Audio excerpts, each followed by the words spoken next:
Wah, Mimin Sisi Terang bangga banget deh. Untuk pertama kalinya kami bisa nayangin video peta langit rahasia yang baru aja ditemukan. Dan peta kuno ini dinilai penting dalam dunia arkeoastronomi. Selamat nonton semuanya!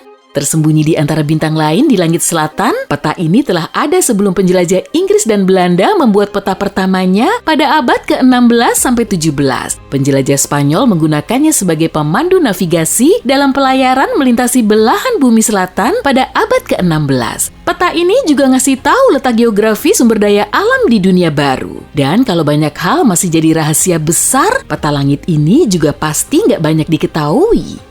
Para penjelajah memanfaatkan bintang utara sebagai penunjuk arah saat mereka berlayar di belahan bumi utara. Dan karena lokasinya sangat dekat dengan langit kutub utara, bintang utara alias Polaris ini kelihatan paling diam di langit malam.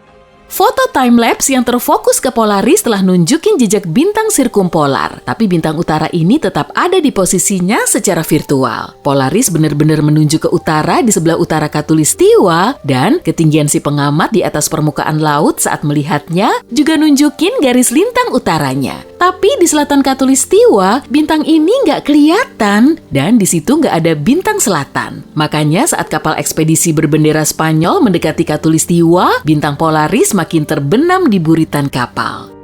Pelaut Spanyol dan Portugis di kapal itu semakin sadar kalau Polaris sebentar lagi bakal ngilang di bawah air dan mereka akan kehilangan arah. Kondisi kayak gini pasti bikin panik banget kan? Mereka melintasi perairan asing tanpa penunjuk arah dan saat itulah mereka bikin konstelasi pertama di peta langit selatan bernama Crux yang juga dikenal dengan sebutan konstelasi Salib Selatan atau Gubuk Penceng. Konstelasi terang yang muncul di depan haluan bikin mereka semakin yakin untuk berlayar ke selatan. Beberapa negara di belahan bumi selatan juga memunculkan rasi bintang Crux di bendera mereka loh. Misalnya Selandia Baru, Australia, Samoa, dan Papua Nugini di Pasifik Selatan, serta Brasil di Atlantik Selatan.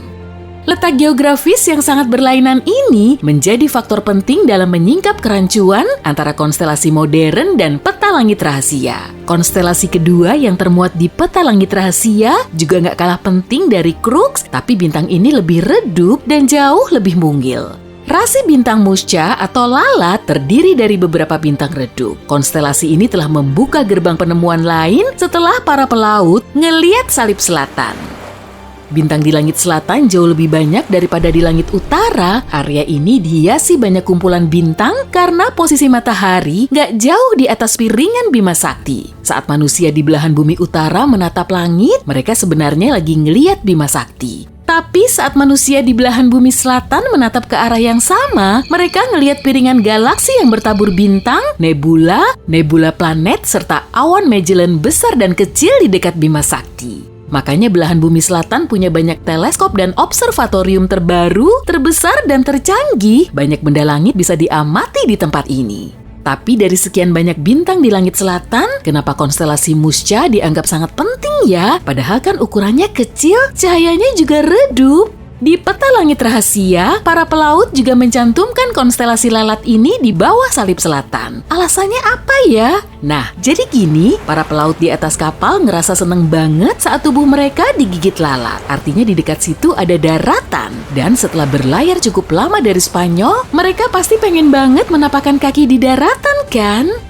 Konstelasi lain yang termuat di peta langit rahasia berada di sisi kiri kapal. Jadi kalau kapalnya berlayar ke selatan, sisi kirinya berada di timur menuju kepulauan di lepas pantai Brazil. Konstelasi ketiga juga kecil dan redup, namanya Chameleon atau bunglon. Dan saat melihat rasi bintang ini, para penjelajah harus mematuhi kode rahasia yang artinya jangan dekati. Boleh-boleh aja sih kalau mereka mau nerobos masuk, tapi mereka harus siap makan bunglon. Sebetulnya di kepulauan itu nggak ada apa-apa kok. Malahan di situ nggak ada sumber daya alamnya. Jadi nggak usah terkecoh. Sebagian besarnya cuma berupa daratan tandus. Dan kalau lanjut ke arah kanan, mereka bakal sampai di daratan utamanya.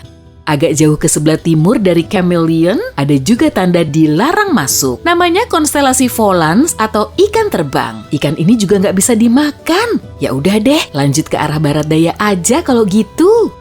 Selagi kapalnya mendekati pantai, kita bisa ngebentangin peta langit rahasia ini di atas peta Amerika Selatan. Maka akan terlihat anomali dan di situ ada konstelasi Apus alias cendrawasih. Padahal Apus ini nggak mirip dengan Amerika Selatan. Dan cendrawasih adalah burung asli di kawasan Pasifik Selatan, bukan Amerika Selatan. Nanti juga kita bisa ngelihat burung ini selama perjalanan ke Amerika Selatan. Di peta langit yang dibikin oleh pelaut Spanyol dan Portugis, cendrawasih banyak disebut di berbagai lokasi. Makanya, konstelasi Apus berada tepat di daratan utama Amerika Selatan. Dan formasinya mirip banget kayak burung cantik ini. Tapi itu bukan burung cendrawasih. Mungkin saat itu mereka ngelihat burung bandit cotinga, Stressman's bristlefront, burung beo berbulu cerah, atau bisa juga white-tip quetzal yang hidup di Venezuela dan Guyana. Rasi bintang Apus juga dilambangkan sebagai burung yang berhabitat di hutan, dan kerajaan Spanyol menganggapnya sebagai sumber daya alam berharga yang bisa dieksploitasi.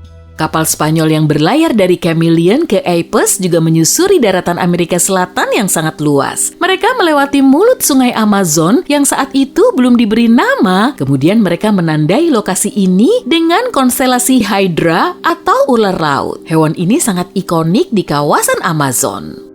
Cape Branco atau bahasa Portugisnya Cabo Branco merupakan daratan paling timur di benua Amerika Selatan. Di langitnya terdapat rasi bintang dorado atau ikan todak. Jenis ikan ini masih jadi hidangan mewah di restoran Portugis loh. Jadi sumber daya laut mahal ini udah pasti ngalahin bunglon dan ikan terbang tadi.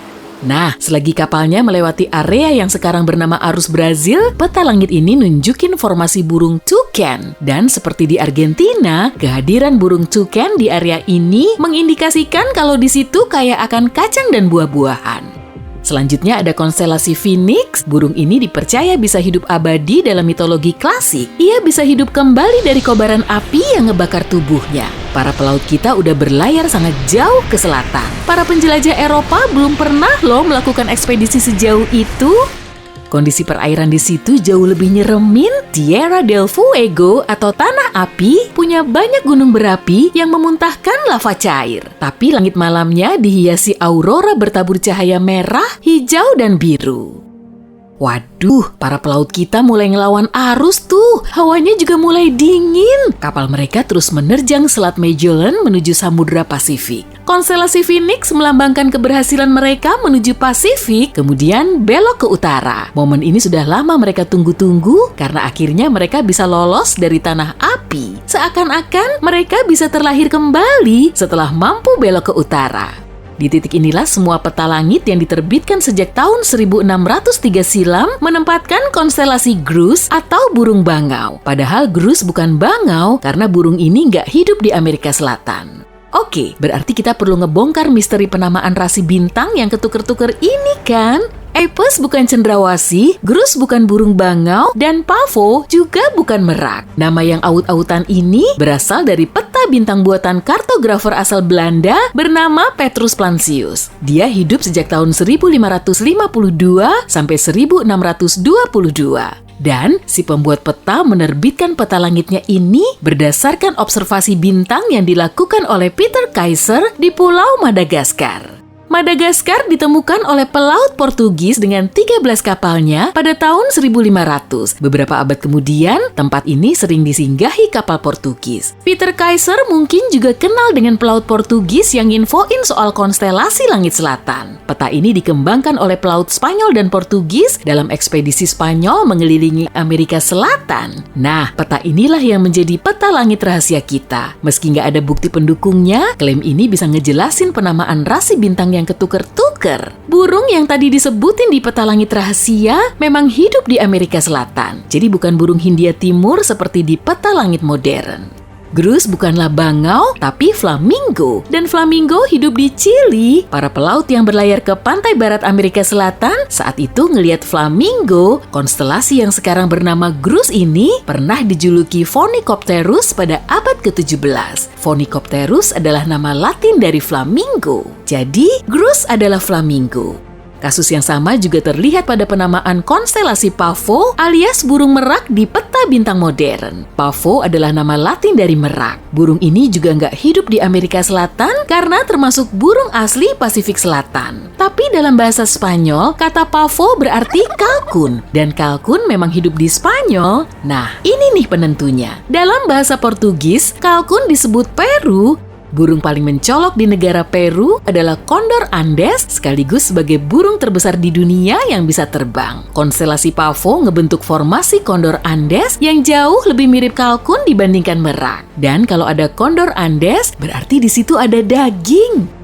Kita balik lagi di Khatulistiwa nih, tepatnya di pantai barat Amerika Selatan. Di situ ada konstelasi Indus atau salah satu sungai di India. Di titik inilah arus Khatulistiwa Selatan mengarah ke Pasifik.